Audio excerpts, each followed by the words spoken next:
The recent technical revelation concerning the Su-57's main internal weapon bays provides one of the most complete factual understandings to date of how the Russian fifth-generation fighter integrates its armament within its stealth-focused airframe.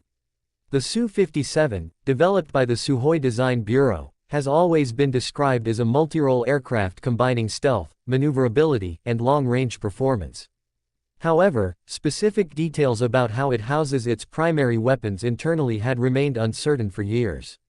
The latest clear evidence of the configuration inside its main weapon bay has helped clarify many of these points. The Su-57's fuselage is designed around two large, tandem weapon bays running along the central axis between the twin engines. The recently revealed view of the aft bay confirms that each of its doors corresponds to an individual weapon station. This setup means that each side of the bay can independently mount and release a missile or guided munition. If the front bay mirrors this layout, the combined internal capacity along the fuselage would be 4 primary stores. In addition to these, the aircraft includes 2 smaller side bays located at the wing roots for short-range air-to-air missiles. Together, this arrangement provides a total of 6 internal carriage points, ensuring the fighter can remain fully armed while maintaining its low observable profile. The internal weapon bay configuration demonstrates how Russian engineers balanced stealth with payload flexibility. The system appears to use compact, possibly rail-type ejection mechanisms, allowing weapons to be launched quickly and cleanly from within the fuselage without the need for extended pylons. This rapid deployment mechanism is important, as it minimizes the time that the bay doors remain open, reducing the radar reflection peaks that occur when the doors are exposed to enemy sensors. The placement of the main bays between the engines also benefits from the aircraft's wide engine spacing, which allows a longer and deeper cavity than would be possible on single-engine fighters. This location between the engines has secondary design advantages.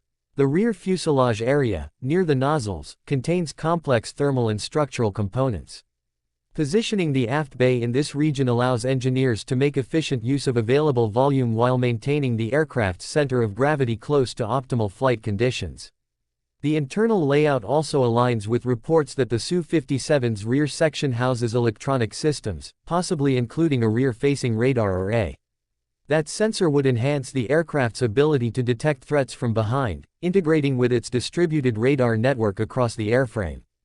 The Su-57's radar suite is one of its defining features. The central element is the N-036 Bilka AESA radar installed in the nose, but the system is extended by additional arrays embedded in the wing leading edges and fuselage flanks. These supplementary antennas enable the fighter to maintain wide coverage without the need to maneuver aggressively to track multiple targets. The possible rear radar array complements this network, offering near-spherical detection capability. The integration of these sensors with the weapon-based system allows the aircraft to detect, prioritize, and engage targets from different angles while keeping its primary weapons concealed until the moment of launch. From an aerodynamic perspective, the smooth outer surface achieved by storing weapons internally reduces both drag and radar cross-section. This contributes to greater fuel efficiency, higher top speeds, and less infrared turbulence around the fuselage. The Su-57's overall structure, large blended wings, aligned control surfaces, and extensive use of radar-absorbing materials, works in concert with the internal bays to achieve balanced performance between stealth and agility. Production and propulsion also play a key role in the aircraft's development. The earliest Su-57 units were powered by AL-41F1 engines, which were adapted from the Su-35S platform. However, full-scale production aircraft are gradually being fitted with the new Izdeliye-30 powerplants.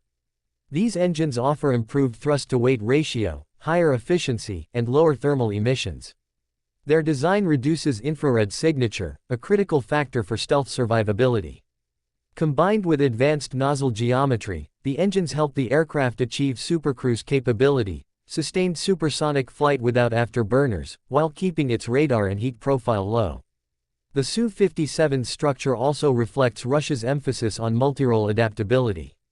It was conceived not purely as a stealth interceptor but as a heavy fighter capable of fulfilling both air superiority and precision strike missions. The internal bays were designed to accommodate a wide range of mission profiles, from long-range interception to ground attack, without requiring external stores that would compromise stealth. This approach differs from designs that prioritize extreme radar evasion at the expense of payload size or endurance. Instead, the Su-57's designers appear to have sought a compromise, maintaining moderate stealth characteristics while ensuring the aircraft can deliver substantial ordnance when needed.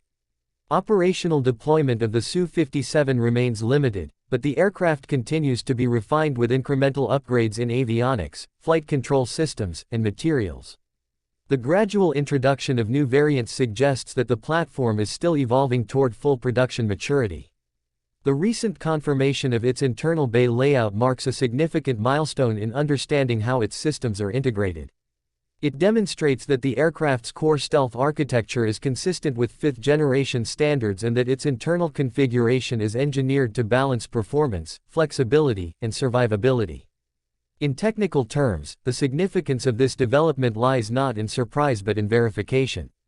Analysts had long theorized about the presence and scale of the Su-57's internal bays based on external contours and available specifications.